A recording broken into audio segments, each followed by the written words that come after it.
I'm Lou Ann Hammond, DrivingTheNation.com. I am here with Mike Tinsky, the Director of Electrification and Infrastructure for Ford. Thanks for having me. Well, thanks, Mike. So we've talked about plug-in hybrids, electric vehicles, but now you're branching out into infrastructure. Why?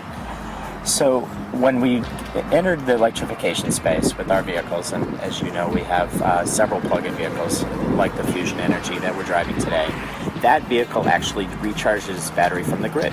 And when you start recharging your battery from the grid, you're using a common element called electricity that's also used in many of the other parts of home. And so we started to see some of the things that we were doing that benefited our electric drivers could actually benefit them and other devices in their home as well. So give me an example of some of the things that you're incorporating. So one of the big trends that's happening now across America is the way electric utilities are offering electricity and paying for electricity. In the old model, you paid the same rate no matter when you used it. In the new model, we're actually seeing they charge more for electricity during the day than they do at night.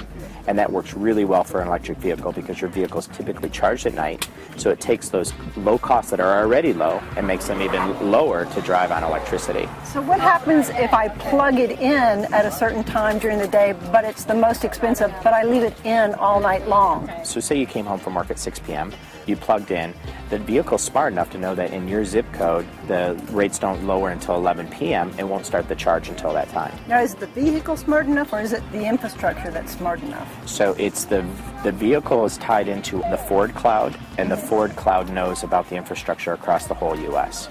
So the smarts are really on the cloud. You've got a new proposal going on with SunPower. What is it and when will it start? We have a program right now that's already in place at our Ford dealers that a Ford customer buys an electrified vehicle can actually get an additional discount on solar installed by SunPower dealers. If your power goes out and you don't have a generator, have you made it yet so that you can pull the power that's in your car so that you can electrify your house? That's a great question. So that's coming. We call it V2H. Mm-hmm. And vehicle to house? A vehicle to house, that's right. And there is plenty of power. As you may know, a typical home in the U.S. uses about 20 kilowatt hours of electricity a day. If they lose their power, then typically people can reduce that by half because of non-essential things. So 10 kilowatt hours per day. Well, 10 kilowatts is not much more than what we have in our plug-in hybrid. It has about 8 kilowatt hours of energy stored in its battery.